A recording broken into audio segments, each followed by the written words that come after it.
અમદાવાદમાં smart city ભુવા નગરી બનવાનું શરૂ થઈ ચૂક્યું છે। ગુજરાત વિદ્યાપીઠ નજીક મોટો ભૂવો પડ્યો। મનપાએ ભૂવો કોર્ડન કરી સમારકામ ચાલુ કર્યું। ભૂવો પડવાના કારણે વાહન ચાલકોને હાલાકી પડી।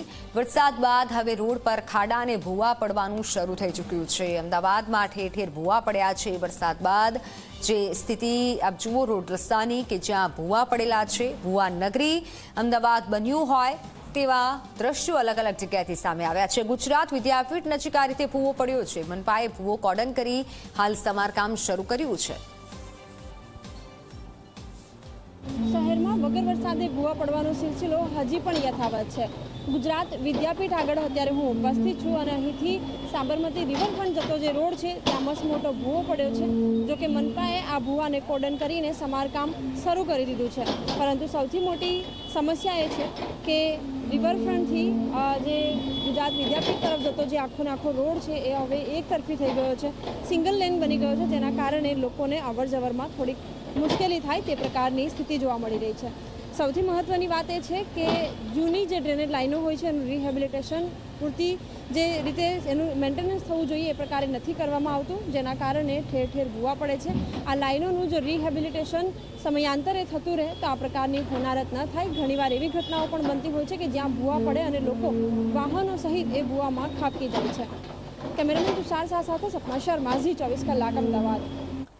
અમદાવાદમાં વરસાદ બાદ રોડ રસ્તા પર ખાડા રાજ। સત્તાધાર બ્રિજ નીચે રોડ બિસ્માર હાલતમાં। તૂટેલા રોડના કારણે લોકોને હાલાકી પડી રહી છે। ઠેર ઠેર તૂટેલા રોડ છે અને લોકો હાલાકી ભોગવવા મજબૂર બન્યા છે। અગાઉ બનેલો કાચો રોડ એક જ વરસાદમાં તૂટી ગયો। મનપાએ હાલ માત્ર ખાડામાં રેતી પૂરી સંતોષ માન્યો છે। તૂટેલા રોડના કારણે એએમસી પર હાલ અનેક સવાલ ઉઠી રહ્યા છે। એમટીએસ બસ પણ ન આવતી હોવાની ફરિયાદ ઉઠી છે।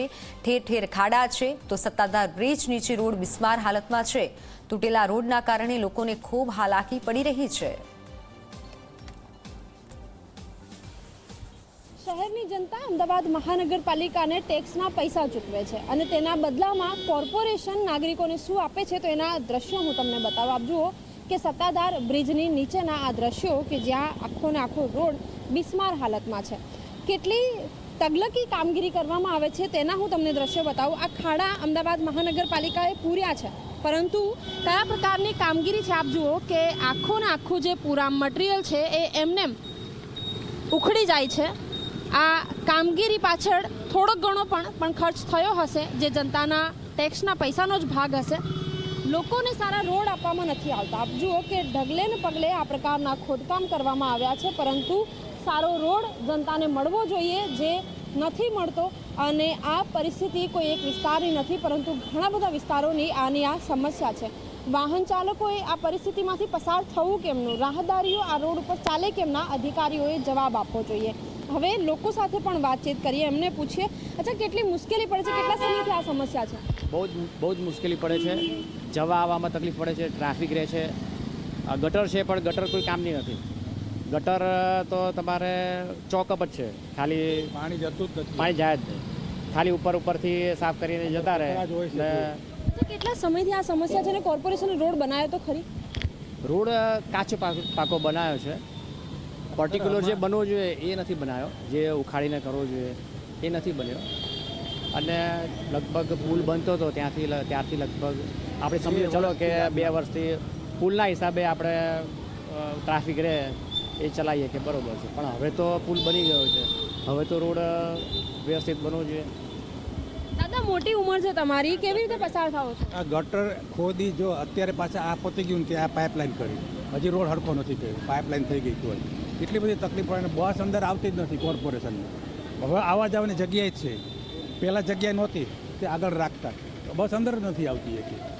કેટલું ચાલવું પડે છે? 2 બસ સ્ટોપ જેટલું છેક નિર્માણ ટાવર બાજુ એટલું ચાલીને અમારે જવું પડે। પહેલાં ઘર આંગણે બસ હતી અને આ રોડે સારા, હવે આ રોડ જો હમણાં ખરાબ કર્યો છે, હવે હાખો કરતા જ નથી, એમને ઘણા ટાઈમથી છે, પૂછવા બધાને। બિલકુલ, અન્ય જે લોકો છે એમની સાથે પણ વાતચીત કરીએ। આવો રોડ છે, રોડ એક્સિડન્ટ થાય છે?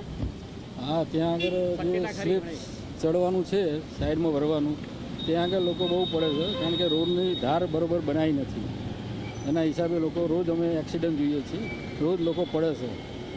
એના માટે થોડો સ્લેબ બનાવી દે તો સારું। બિલકુલ કાચો પાકો રોડ પણ બનાવવામાં આવ્યો હતો, પરંતુ એની પરિસ્થિતિ પણ હાલ આપ જુઓ, એ રોડ આખો ને આખો ધોવાઈ ગયો છે. એ ડામરનો એક પણ જે કણ હોય તે દેખાતો નથી. હવે ફરીથી જોડાઈશું. બેન, બીજું શું કે આ પહેલાં પાણી જતું રહેતું હતું અહીંયા. આ રોડ આ ઓવરબ્રિજ થયો ને પછી ગટરની વ્યવસ્થા છે જ નહીં. પાણી 2 દિવસ સુધી ભરાઈ રહેશે બધે આ આટલામાં રોડમાં. આ જે આ પુલ થયો છે ત્યાં પહેલાં જતું રહેતું હતું. આ બધી વ્યવસ્થા કરી જ નથી ગટરની, એટલે બહુ જ પાણી ભરાઈ રહે છે. 2 દિવસ પછી ઉતરે પાણી. બિલકુલ સુવિધાના નામે તો મીંડું, પરંતુ સમસ્યાઓમાં જ વધારો કરવામાં આવી રહ્યો છે. આપ જુઓ કે અહીંથી વાહન ચાલકો મોટી સંખ્યામાં પસાર પણ થયા છે. આ સિગ્નલ 4 રસ્તા તરફ જતો આ રોડ, પરંતુ રોડના નામે અહીં કોઈ જ વ્યવસ્થા નથી કરવામાં આવી. જો કદાચ ખાડાઓ પૂરવામાં પણ આવે છે તો માત્ર કાચું મટીરિયલ પાથરવામાં આવી રહ્યું છે, જેનો કોઈ જ લાભ જ નથી. પરંતુ તેમ છતાં પણ જે કામગીરી થવી જોઈએ, લોકો માટે જે કામગીરી થવી જોઈએ, એવી કોઈ કામગીરી સ્થળ ઉપર દેખાતી નથી. કેમેરામેન તુષાર શાહ સાથે સપના શર્મા, ઝી 24 કલાક, અમદાવાદ.